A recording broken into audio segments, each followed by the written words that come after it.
telefishinka qaranka jamhuuriyadda Somaliland laantiisa qaaradan Yurub ayaa socdaal dheer ku kala bixiyay dalalka Holland iyo dalka Jarmalka intii aanu mareynay dalkaasi Holland waxa aanu kulama kala gedisan aanu la yeelanay jaaliyada Somaliland ku neel dalka Holland oo halkaasi aanu kala qayb galnay in warbixino halkaasi ay naga siiyeen iyagoo halkaasi ay ka soo jeediyeen khudbado warbixino oo ay halkaasi warbixino siiyeen sida ay dalka uga qayb qaataan horumarka dalka sida ay mataqaana xaaladoodu ay tahay iyo guud ahaanba sida ay u nool yihiin dadka ku nool dalkan Holland intii aanu halkaasi joognay waxa kale oo aanu soo wareysanay odayaal kamid ah dadka degan dalkan in Holland oo iyagana waqti hore soo galay dalkan oo nooga waramay noloshooda iyo guud ahaanba waxa kale oo aanu iyadana soo booqanay xere geel oo ku taala dalka Holland oo aan iyadana soo eegnay iyadoo oo runtii ay ahayd maalintii markii noogu horeysay oo ah arintan aanu aragnay dadkuna ay aad iyo aad runtii ay ula yaabeen xere geel oo ku taala dalka Holland markii aanu aragnay iyadoo halkaasi dad fara badan oo dalxiisayaasha oo dalka Yurub ah ayaguna halkaasi ay daawanayeen telefishinka qaranka jamhuuriyadda Somaliland ayaa isaguna halkaasi ku gala bixiyay warbixino ballaaran ka soo sameeyay socdaalkayga iyo arrimahaas iyaga ah waxaan jeclahay bal inaan weydiiyo sida uu arko arintan geela ka war arrimahan iyo geelan iyo halkan maanta aan joogno والله داهر ورتا عادي عاد بنقف رحسنا هاي وحمد موداين ما أنت عن حسوستين سوماليلاند بركن جيلان أركي بركن أمريكا اللي يقولوا هلم باجيل شغورت أنا ما أعرف أنا إذا عسمينا وحويان إن ندينا كو أركتان إن جيلا هبك لا لورد قنكرو أو هلا نقول دقو مركا عادي عاد بنقف رحسنا هاي إن هلكن ما أنت شغور وحنا ندخل خير سوماليلاند هلكن سوق قاعد كرا أولنها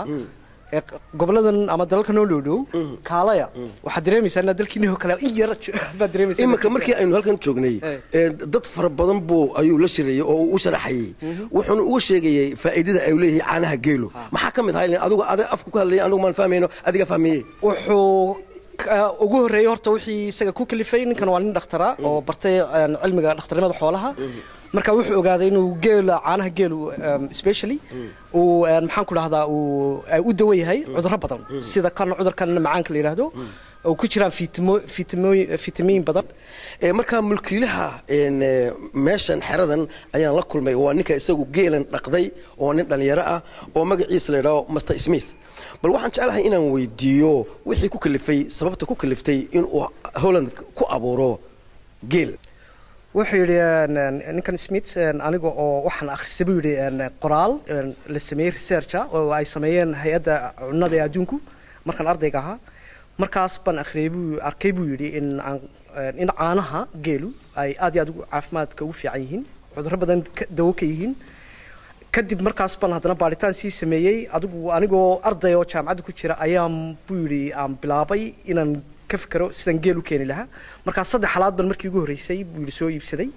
anigoo qol yar ku nool oo ardayda ku noolshahay kadibna sidii u sii waday markii dambe ilaa 40 bay gaareen marka wuxuu yiri fariiqda waxay ku dhaliyay buu yiri researchka ama baaritaanka aan akhriyay ee cilmiyeed hadda imika xeradan imisa geel ay ku jiraan hoeveel kamelen heeft u op dit moment? Op het moment hebben we 86 kamelen. 86 geela ayuu haystaa hadda. caanaha aad ka listid geela intee maxaad ku qiyaastaa xageed soo iib geysaa uu heeft een melk kamelen wuxuu yiri maalintii adigu 100 ilaa 150 litir oo caano ah ayaan lisnaa buu yiri marka xageed u iib geysaa dadkan Europeanku ma cabaan caanooda okay kunt u even aangeven wie zijn uw consumenten onze klanten zijn voornamelijk wuxuu yiri inta badan waxa naga iibsada buu yiri dadka xanuunsanaya cudurrada qaba maxaan ku dhahdaa macaanka iyo dadka caloosha xanuunaysa marka wuxuu yiri waa badan yihiin Soomaalida dukaamada Soomaalida naga iibsada buu yiri si iibiya Marookaanka iibiya